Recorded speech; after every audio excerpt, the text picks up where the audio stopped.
ఇక ఎక్స్‌పెక్టేషన్స్ చాలా బాగా బ్రహ్మాండంగా పీక్‌లో ఉన్నాయి 'అఖండ 2' తాండవంకి. ఒకటి మీ ట్రైలర్ చూసాము, ప్రీ రిలీజ్ చూసాము. అండ్ మీ దివ్యమంగళ స్వరూపం చూస్తుంటే అసలు ఎలా సాధ్యమైంది సార్? 'అఖండ 1' ఎక్కడైతే ఎండ్ అయిందో ఆ తర్వాత ఏం జరుగుతుంది అని మేము బాగా ఎక్సైట్ అయ్యాం. మరి మీకు పెద్ద ఛాలెంజ్ ఎలా ఉండింది? కథ అక్కడి నుంచి ఎలా మొదలవుతుంది అసలు? అంటే మొత్తం కథ సినిమా చెప్పేమంట లేదు, టీజర్ ఇవ్వండి చాలంతే. లేదు లేదు సినిమా ఏంటంటే ముందు నాకు బోయపాటి శ్రీనివాస్ గారికి ఒక మొదటి నుంచి కూడా మేము సినిమా చేసిన లెజెండ్ చేసిన తర్వాత అఖండ మొదటి భాగం చేసిన ఇప్పుడు అఖండ తాండ రెండో భాగం చేస్తున్నా. ఎప్పుడు మేము ఎక్కువ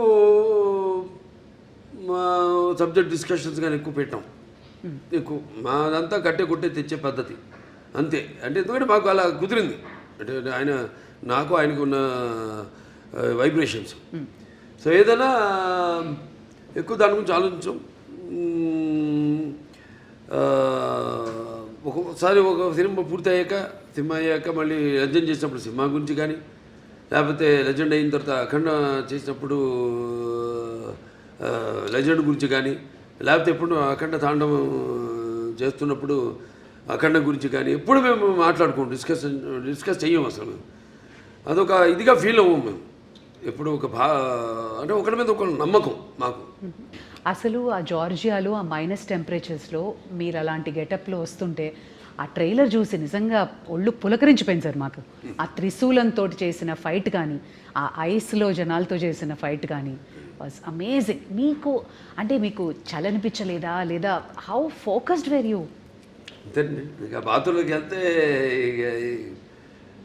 ఇక ఆకాశమే అంతే. ఇక ఏ మూడ్లో ఉంటాను ఏంటో. ఇప్పుడు ఒక పాత్రకి వెళ్ళేవాడు నాకు తెలియదు ఆ పాత్ర గురించి.